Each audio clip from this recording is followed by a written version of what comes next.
At 4:31 a.m., an unauthorized photo taken of Stalin inside of the Kremlin shows the very moment he was informed that Germany had began their invasion of the Soviet Union. It was taken by Komsomolskaya Pravda, editor-in-chief. He was ordered to destroy it, but instead saved it. June 1941. Stalin panicked and was wondering if he was going to be killed by the party members. Indigenous children forced to pray to God in a residential school ran by the Canadian government and Catholic Church between 1930 and 1970. It is believed that 1 in 5 children died in those so-called homes. There are 9 children in this photo. That means statistically 1 to 2 of them likely died as a result of mistreatment, negligence, or poor conditions. Woman undergoing anti-freckles treatment with carbon dioxide. While it was applied, patients' eyes were covered with airtight plugs and their nostrils filled in for protection. They had to breathe through a tube. This procedure would freeze the freckles and was popular in the 1930s.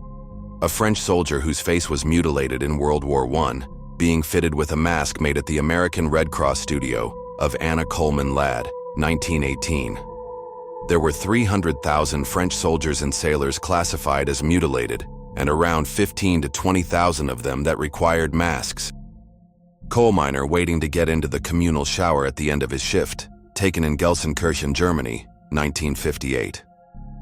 George Carlin, being arrested for violating Wisconsin's obscenity laws after performing the controversial routine, 7 words you can never say on television. May, 1972. The Undertaker looks down at medical staff checking on Mankind after he fell, unscripted, through the top of hell in a cell into the ring 16 feet below, June 28, 1998. He suffered several injuries in the match: a concussion, a dislocated jaw and shoulder, bruised ribs, internal bleeding, puncture wounds, and several teeth knocked out. A Buddha statue in Afghanistan before its destruction in 1992. The Taliban officially announced a directive to destroy all statues depicting human forms in Afghanistan, declaring them un-Islamic. To overcome these challenges, the Taliban escalated their efforts, placing anti-tank mines at the base of the niches. These mines were triggered by falling rock fragments from artillery fire, amplifying the destruction. A man browses for books in the old public library of Cincinnati. The building was demolished in 1955. Today, an office building and a parking lot stand where it used to be. The building was originally built as a theater, and the iron shelves were added later when it was converted into a library. De Beer mine workers are X-rayed at the end of every shift before leaving the diamond mines, South Africa, 1954. Miners would occasionally wedge diamonds behind sweatbands, tap them into ears, and insert them in other orifices. Cynthia was a mannequin created in 1932 by Lester Gaba. She became famous and well-liked to society. She received numerous invitations and a large amount of fan mail. When she fell from a chair and shattered, her death was reported by the press as if she were a real person. The Fernie Swastikas, a Canadian hockey team, 1922. Back in those pre-Nazi days, the swastika was a symbol of good luck and friendship in North America. In 1948, George McLaurin was the first black man admitted to the University of Oklahoma. He was forced to sit in a corner far from white classmates. The officials used this to humiliate him by segregating and isolating him, not only in all of his classes, by putting him in ante-rooms with a separate desk, but also by segregating and isolating him in the library, in the cafeteria, in the restrooms, and at sporting events. A lady and children making their way through a back alley, Liverpool slums, England, June 1962. Many of the houses here didn't have electricity or running water. They had a hearth where they would cook on, and an icebox. Werner Braune, commander of an Einsatzkommando death squad and responsible for the deaths of over 14,300 people, standing moments before his execution by hanging on June 7, 1951. The capture of Henry Renan, notorious Norwegian Gestapo agent, mass murderer, torturer, and war criminal, near the Norwegian border to Sweden, May 14, 1945. After Germany's capitulation in May 1945, Renan and a band of followers tried to escape into Sweden, but were caught. He later escaped from prison but was eventually caught. He was later executed in 1947. People watching policemen inspect long hair, Seoul, 1971. South Korea introduced the Minor Offenses Act that mandated limits on men's hair length. Men with long hair were taken to a police station to have their hair cut against their will. In 1945, 2 German snipers surrendered to a soldier with the 87th Infantry Division near Koblenz, Germany.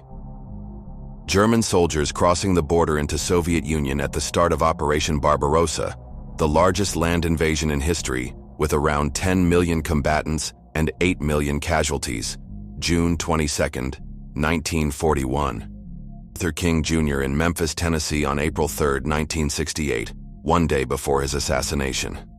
Shortly after 6 p.m. on April 4, 1968, he was shot and mortally wounded as he stood on the second-floor balcony outside his room. George Stinney, second from right, being led to the execution chamber. He was convicted, sentenced to death, and executed by electric chair in June 1944 at the age of 14, therefore becoming the youngest American to be both sentenced to death and executed in the 20th century. His murder conviction was vacated in 2014, 70 years after he was killed, with a South Carolina court ruling that he had not received a fair trial. 2 SS officers posing at Sobibor extermination camp with geese. The geese would be herded back and forth during gassings since their calls drowned out the screams, 1942 to 1943. It was more to conceal the screaming from the SS staff and their families staying their side of the quarters. Aboriginal Tasmanian Fanny Cochrane Smith, singing into her phonograph in 1903. Without her efforts to preserve her culture, we would have no audio traces of the Tasmanian language. You can still find the audio online. Tony Karitzis, holding a shotgun to Richard Hall's head, holding him hostage for 63 hours.